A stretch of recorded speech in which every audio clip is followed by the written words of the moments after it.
Oh, boy. We got two stars of the show here. I mean, listen, I love nothing more than talking about sports and money, so these are the two guys to do it. We're going to talk about private equity, investment overall in sports. I want to start with each of you with sort of a little bit of a macro question. You've both been doing this for some time in your careers. You've seen a lot of things. I will posit we are in this fascinating moment, Doc, where the world, especially institutional capital, seems to be very keen on investing in sports. Why? I could spend the entire time telling you why. Yeah. Was there a moment where it sort of clicked, or was it just a long time coming? I think it starts with the fact that in today's media landscape, sports are the greatest aggregation of reliable audience and the most valuable global IP in the world today and for the foreseeable future. That's because it's consumed live and because, again, it is the largest reliable aggregation of audience. Yeah. That's first and foremost. I think if you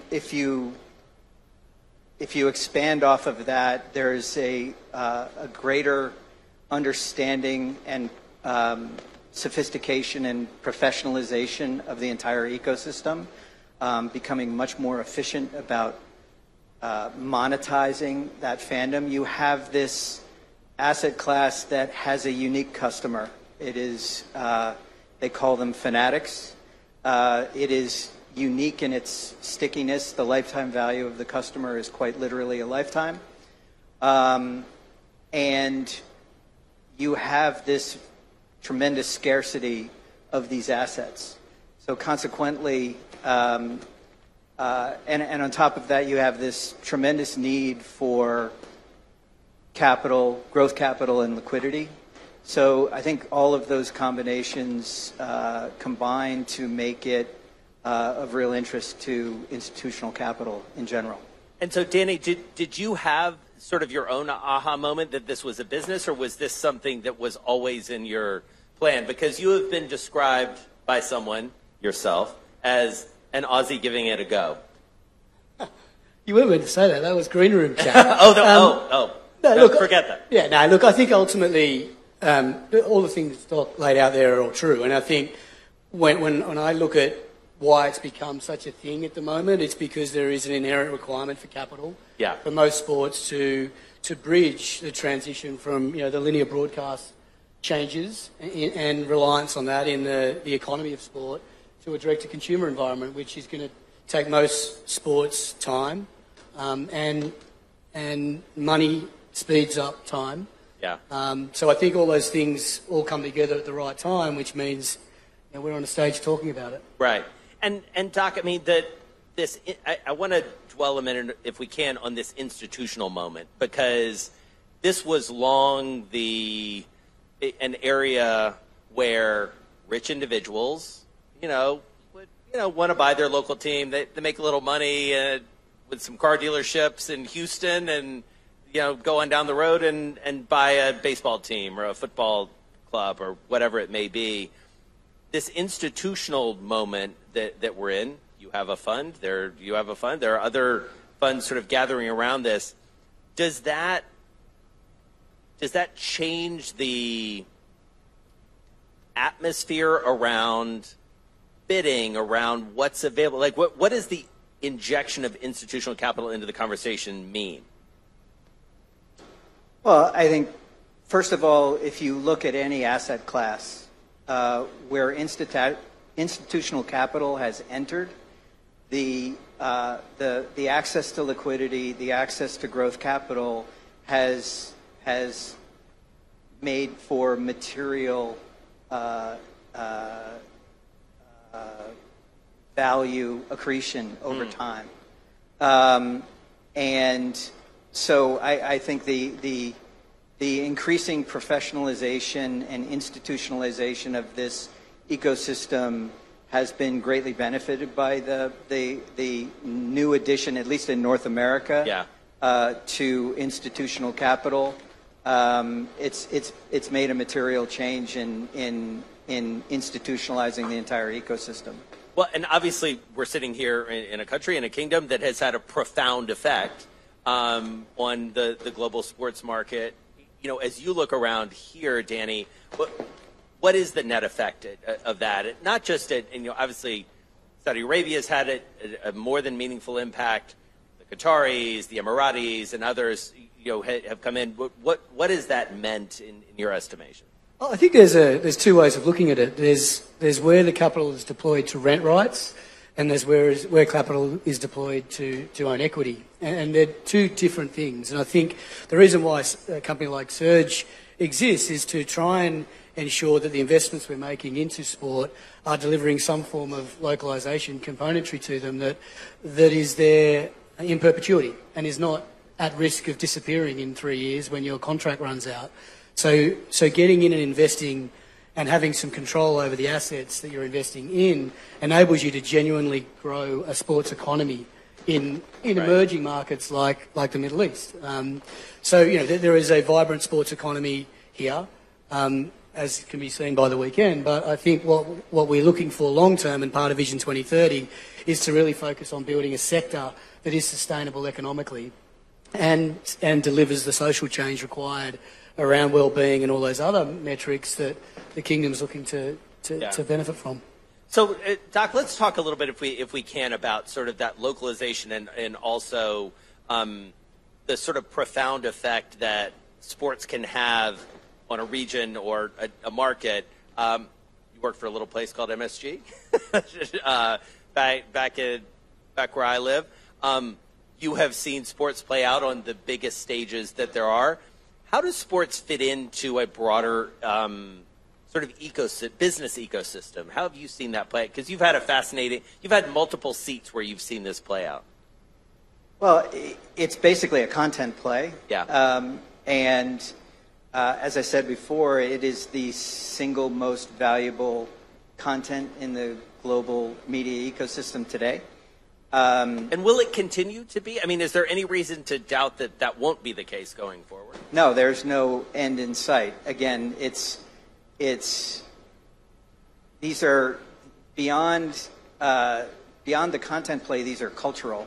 Right. So you talk about the impact on a local community. These are community assets in virtually every community that they exist. There's a feeling of ownership from the customer base that is very, very different from virtually any other asset class.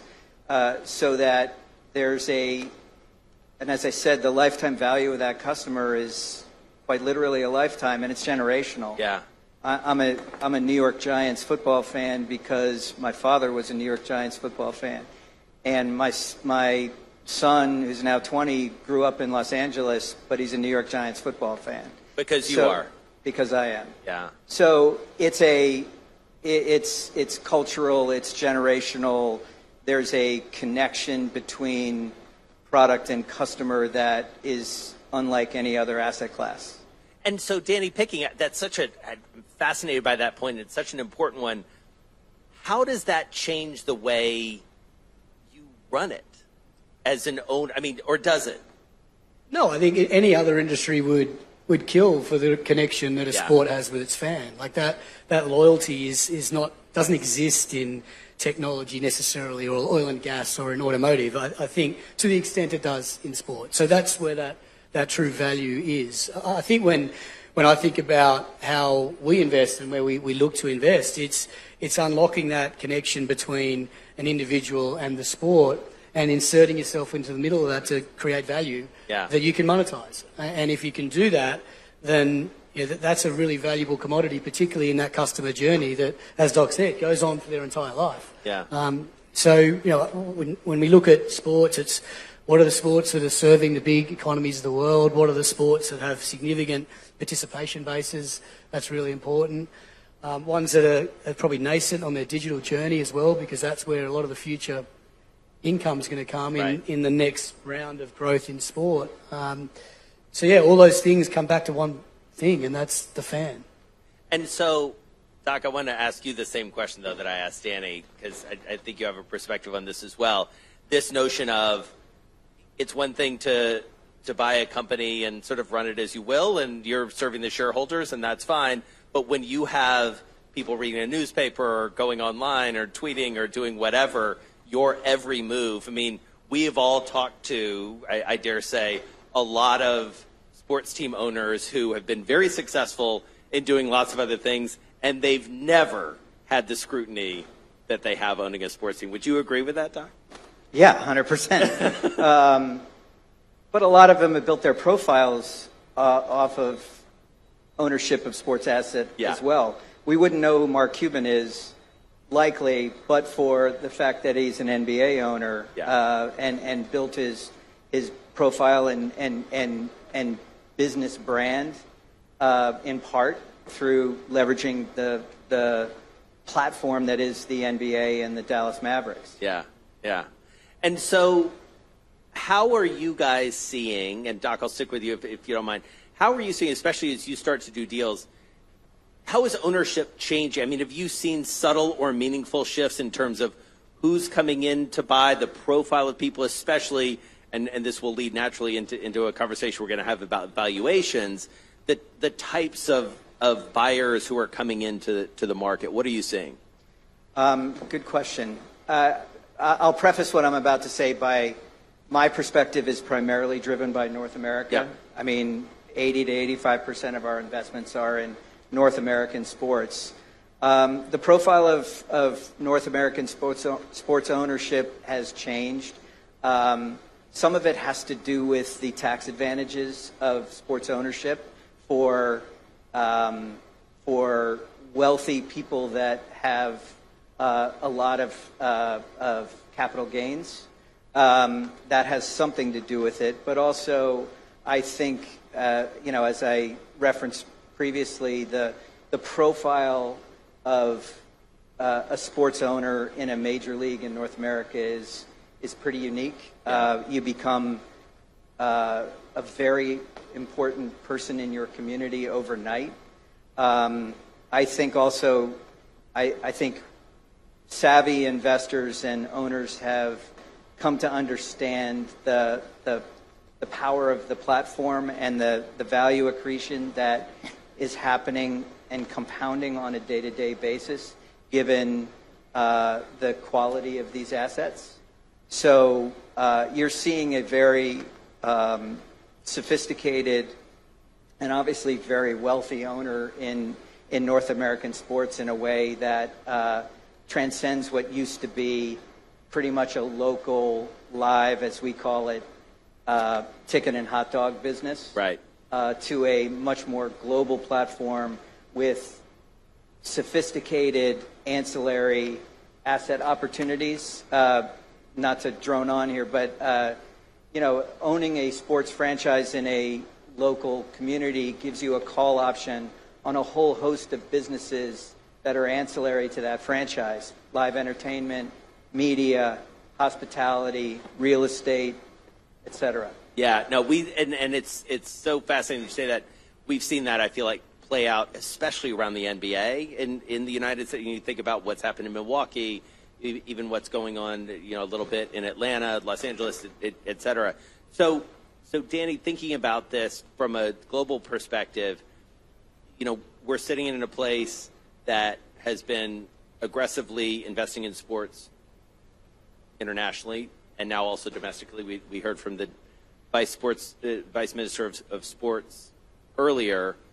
How does that continue to play out? How does it affect your sort of strategy and playbook for investing, these sources of capital? Yeah, so we're a little bit different to Doc. We're not looking at sports team franchises. We're looking at sports more broadly. Right. And leagues even. Yeah, right. leagues, yeah.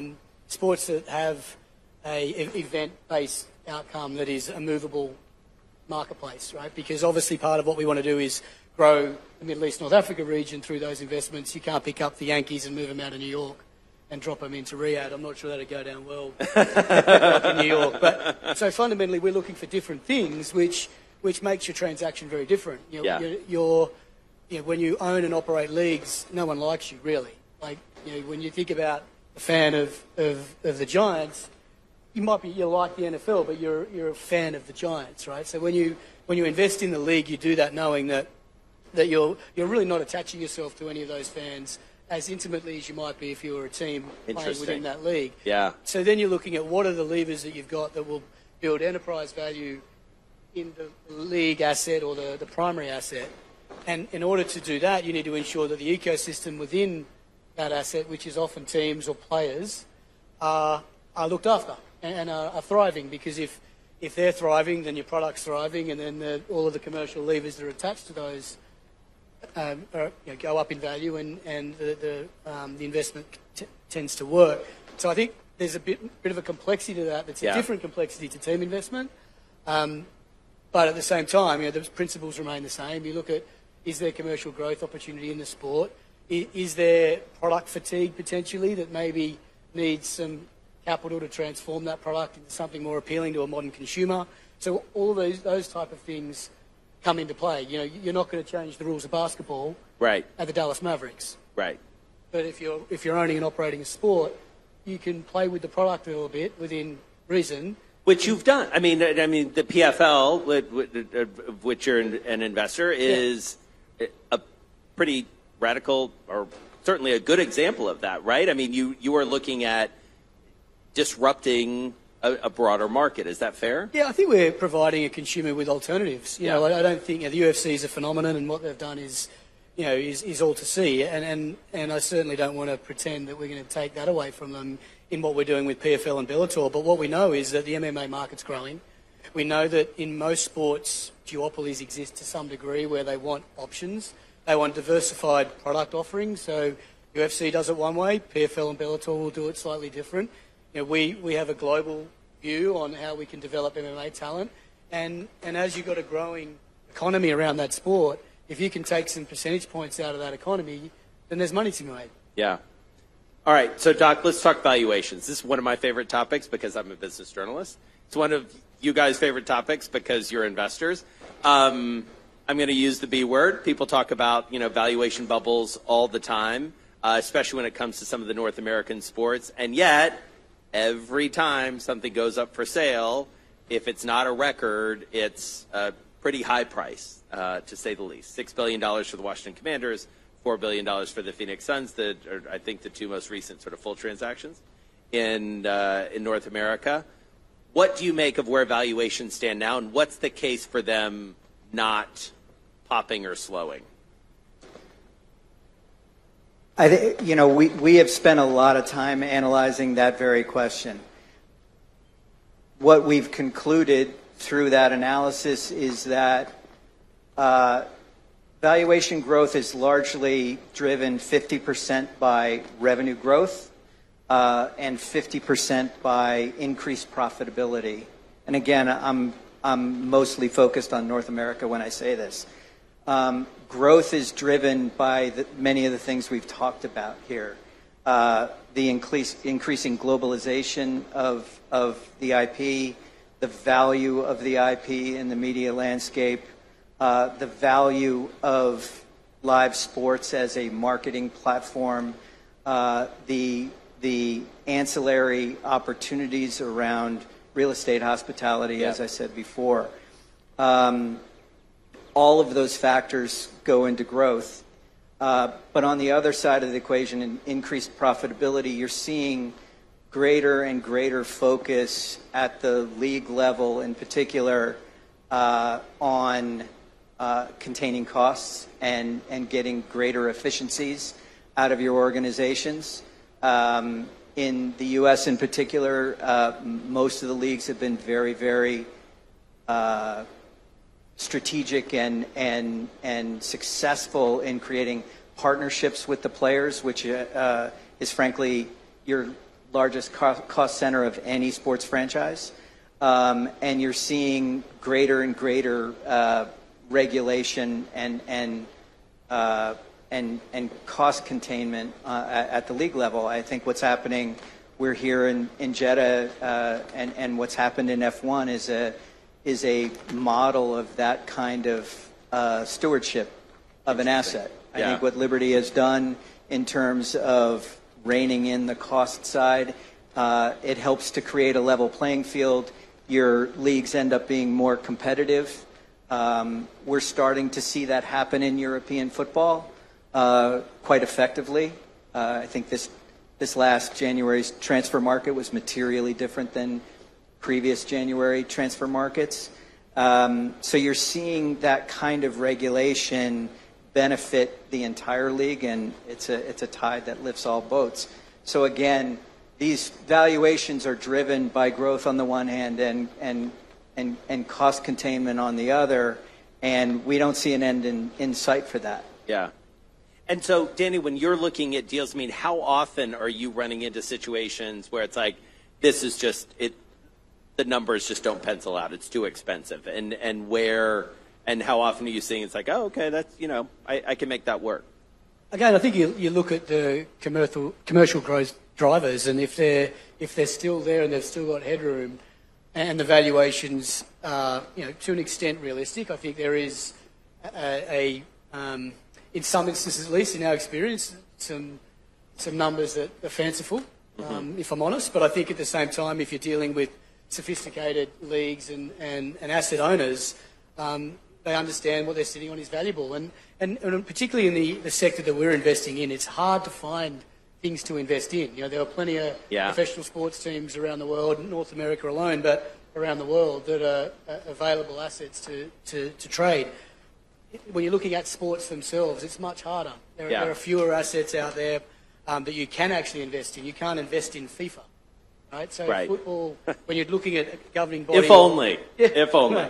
Well, maybe you can. No, but look, at the end of the day, you do have scarce resource there, and that scarcity is why they're expensive. Yeah. And as long as you believe in the sport and you believe that it's going to be around a long time into the future, then all of those things that Doc talked to and all the things we talked to earlier on in this chat all come to bear fruit, and I think the valuations will continue to hold up. Doc, one thing that we've done a lot of work on, we heard Susie Wolf talk about it this morning, is this, talk about a moment, this sort of catalytic moment for women's sports. I mean, back home, we're seeing an immense interest in the NWSL, the National Women's Soccer League. In the United States, franchises going for 25 times what they did a few years ago, big expansion team in the Bay Area. Is there... I think the answer to this is yes. Yes, there is a business case for it. What is the business case? Is there a specific business case for women's sports, I guess, is the question. I think or is it the same? It boils down to growth. Yeah. You're seeing such momentum in that landscape, particularly with women's football. But something I'm less familiar with, but women's cricket. Yeah. The momentum and growth in terms of audience and affinity for these assets is exponential. I think what's interesting, to digress for 1 second, but the opportunity in women's football exists, that exists, in my opinion, is unique. You have a situation where the largest sports market in the world, the U.S., actually means something in football, whereas it doesn't on the men's side, sadly. And yet you have Europe coming in such a big way. We're investors in PSG. The PSG women's franchise is incredibly robust and growing dramatically. So you have this opportunity in women's football to create a truly global competition that doesn't exist in virtually any other sport. It exists in MMA and golf and tennis, but it's in a league format. There is such a tremendous opportunity with women's football that I'm not sure that the various fiefdoms are identifying and capitalizing on, if you ask me. Interesting. All right, we've only got about a minute left. Danny, I'm going to give you the last word. What's the most interesting either sports or league that you've seen in sort of your recent travels, without giving away any secret IP? There are a couple that I can't give up, but I think, and I'm not going to name one specifically, largely because I don't think I've seen one. I think what it is, where we think there's some interesting stuff to do, is take the component parts of a great sport and make it better. Yeah. And I think that's when we go into our investments, we want to be transformative to that sport. Our capital needs to make a difference to the sport. We're not interested in putting down capital and then sitting back and watching it keep doing the same thing it's done for the last decade. And that comes back down to reinventing a product, making adjustments to the way it's distributed, consumed. So I think you've got to be innovative now as a sport to keep up with a modern consumer. And I think it's the sports that are thinking about that the right way are going to be the ones that are more interesting and the ones that we'll certainly be looking to invest our capital in. All right, we'll watch this space for whatever the next big thing is. Danny, Doc, thank you so much. Really enjoyed the conversation. Thank you all.